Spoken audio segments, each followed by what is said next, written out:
पे बहुत सारे मुद्दा है, में कांग्रेस आई पक्का है और भाजपा सरकार जाही। भाजपा के जो नेता है, कार्यकर्ता है, अभी तक के कोई धबला ब्लॉक पे ध्यान नहीं दिया। वहाँ किसानों का बहुत नुकसान हुआ है, लेकिन है कांग्रेस में दम है, आही ऐसे अंदाज है। नमस्कार, छत्तीसगढ़ का सबसे बड़ा डिजिटल प्लेटफॉर्म छत्तीसगढ़ तक में आपका स्वागत है। मैं रघुनंदन पंडा।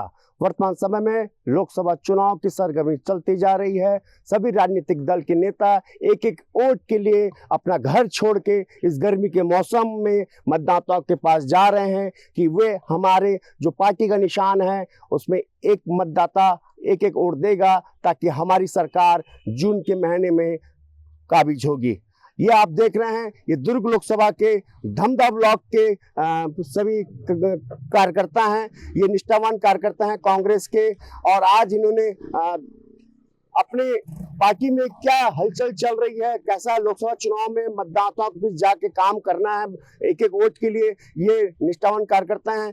उम्मीदवार राजेंद्र साहू से मुलाकात किए और अपनी बात रखे। आज हम राजनीतिक चौपाल इन्हीं के बीच करते हैं, इन्हीं के जुआनी जी बताएंगे 2024 का लोकसभा चुनाव कांग्रेस किस पार्टी के आधार पर लड़ रही है। ये कांग्रेस पार्टी असल में गरीब मजदूर और किसान की पार्टी है, और गरीब मजदूर किसान के लिए बहुत सारे घोषणा करे है, वो घोषणा पूरा भी करते पहली भी करी से। और भाजपा हा तो गरीब मजदूर के लिए होते कोई घोषणा नहीं करे, तो एक आधार पे महिला मन हा उत्साहित है, गरीब महिला मन हा वो मन वोट दी, किसान के MSP गारंटी हुई कहा थे तो वो वोट दी, और साथ में युवक मन ला 25 लाख नौकरी मिली ऐसे बताते। तो ये आधार पे बहुत सारे मुद्दा है, में कांग्रेस आई पक्का है और भाजपा सरकार जाही। ये कांग्रेस के कार्यकर्ता कह रहे हैं कि कांग्रेस की जो गारंटी है वो भाजपा पर भारी पड़ेगी। हम दूसरे कार्यकर्ता पर बात करते हैं। जी दाऊ जी, आप बताएंगे क्या क्या मुद्दे लेके आप मतदाताओं के बीच जा रहे हैं।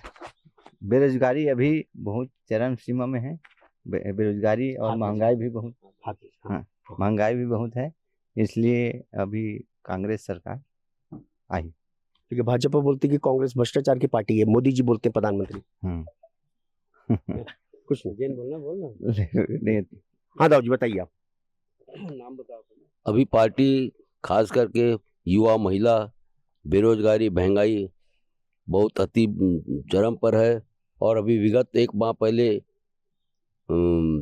ओलावृष्टि हुई, कोई अभी भाजपा के जो नेता है, कार्यकर्ता है, अभी तक के कोई धबला ब्लॉक पे ध्यान नहीं दिया। वहाँ किसानों का बहुत नुकसान हुआ है। रबी के फसल में चना गेहूँ अरहर का जो फसल था वो पूरा नाश हो चुका है, मगर अभी तक के उनका कोई ध्यान नहीं है। इसीलिए अभी अच्छा जोर शोर के साथ में किसान साथी, युवा, मजदूर और सभी लोग कांग्रेस पार्टी को वोट देंगे और जरूर कांग्रेस पार्टी जीतेगी। आपके क्या विचार? आप भी किसान हैं जी। अभी भाजपा गरीब के लिए, किसान के लिए कुछ नहीं करते, और कांग्रेस हर हमेशा किसान मजदूर के लिए वो आगे साथ देवतरी से ओकर से थी। किसान मजदूर सब अभी कांग्रेस ला वोट दे बर तैयार है। ये कार्यकर्ता कह रहे हैं कि गरीबों की पार्टी कांग्रेस है, किसानों का जो काम करती है कांग्रेस, लेकिन भाजपा जो आरोप लगाती है वो सरासर गलत है। मैं दूसरे कार्यकर्ता के पास आता हूँ। आप मतदाता के बीच में जाते हैं जी, तो प्रत्याशियों के बारे में कैसे बताते हैं? राजेंद्र साहू कांग्रेस पार्टी के प्रत्याशी है, भाजपा से विजय बघेल है, दोनों में द्वंद्व युद्ध चल रहा है कि नहीं? कैसे बताते हैं मतदाताओं को कि कांग्रेस के पक्ष में वोट करें कि किस आधार पे? कांग्रेस एक किसान और मजदूर के और व्यापारी के तो पार्टी नहीं है, तो किसान और मजदूर की पार्टी है। और संसद है, 5 साल हो गए, 5 साल में एक भी गांव में अभी तक 1 रुपये के काम किए हैं। और उसके बाद वो चुनाव के मुद्दे में अभी तक गए भी नहीं है, तो उसके बारे में हम सोचते नहीं हैं। आप बताएंगे दाऊ जी? अब सांसद तो 5 साल हो गए, तो कागरो हट गए कि नहीं? नौकर तो वो आदमी है बलाल गेती वो नहीं आयल रहे। अब ओकर है जो स्थिति तो है, लेकिन है कांग्रेस में दम है, आही ऐसे अंदाज है। यानी आप में दम है तो कांग्रेस में दम है जी। ये कार्यकर्ता कह रहे हैं कि कांग्रेस में अभी भी दम है, क्योंकि कांग्रेस पुरानी पार्टी है। ये तो समय बताएगा कि 4 जून को जो ईवीएम से मत निकलता है कितना दम वोट का निकलता है। जी आप बताएंगे भाई साहब, आप भी कांग्रेस के कार्यकर्ता हैं, कांग्रेस के जो उम्मीदवार हैं राजेंद्र साहू और विजय बघेल, दोनों में क्या फर्क नजर आता है? मैं सत्यनारायण सिंह दुर्ग से।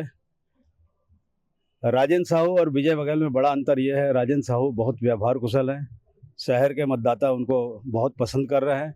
और रही बात हमारे सांसद महोदय की, विगत 5 वर्षों में उन्होंने ऐसा कोई काम नहीं किया दुर्ग शहर में जिससे दुर्ग के मतदाता उनको याद करे या उनको मत दे। तो राजेंद्र साहू मुझे ऐसा लगता है कि बेहतर प्रत्याशी हैं और निश्चित रूप से जीत के आएंगे। और केंद्र की जहाँ तक बात है, 10 वर्षों में केंद्र की सरकारों ने कोई काम नहीं किया, बेरोजगारी चरम सीमा पे है, महंगाई के मार से हर व्यक्ति परेशान है। इसलिए कांग्रेस पार्टी को देश में आना चाहिए और राजेंद्र साहू निश्चित रूप से जीत के आएंगे, ऐसी मैं आशा करता हूँ। ये कांग्रेस के कार्यकर्ता कह रहे हैं कि कांग्रेस केंद्र में आएगी, ये तो पता चलेगा, क्योंकि भाजपा के राज्य में 10 सालों में ऐसा कोई काम नहीं हुआ। पढ़ा लिखा युवा बेरोजगार होकर घूम रहा है, किसानों का कोई उन्होंने काम नहीं किया है। ये तो समय बताएगा कि कौन किस पर भारी पड़ता है। मैं फिर कार्यकर्ता के पास आता हूँ। जी भाई साहब, अब मतदाताओं के बीच जा रहे हैं, क्या बता रहे हैं मतदाताओं की? कांग्रेस के पक्ष में वोट करिए। मतदाता के पीछे जाते हैं तो हम यही बताते हैं, 2014 में मोदी ने 15 लाख रुपए देंगे, हर जन के खाते में 15 लाख डालेंगे बोले, लेकिन अभी तक से 15 पैसा ही नहीं आया। रही गई बात, दूसरी बात, अभी पूर्व सांसद विजय बघेल हैं जो संसद फंड निधि का धमधा बराहपुर, यहाँ धमधा ब्लॉक के अंदर ऐसा कोई गांव नहीं है जहां अपना संसद फंड निधि का पैसा दिया है। यही चीज़ हम मतलब प्रत्याशी जनता के बीच में बताते हैं। जब कांग्रेस के राजेंद्र साहू सरल और सरल व्यक्ति है और गरीब को समझते भी हैं, और विजय बघेल तो अभी 5 साल तक उसका दर्शन ही नहीं है। और यही सब जनता को हम बताते हैं, जाते हैं तो राजेंद्र साहू को जिताना है और कांग्रेस पार्टी का प्रधानमंत्री बनाना है।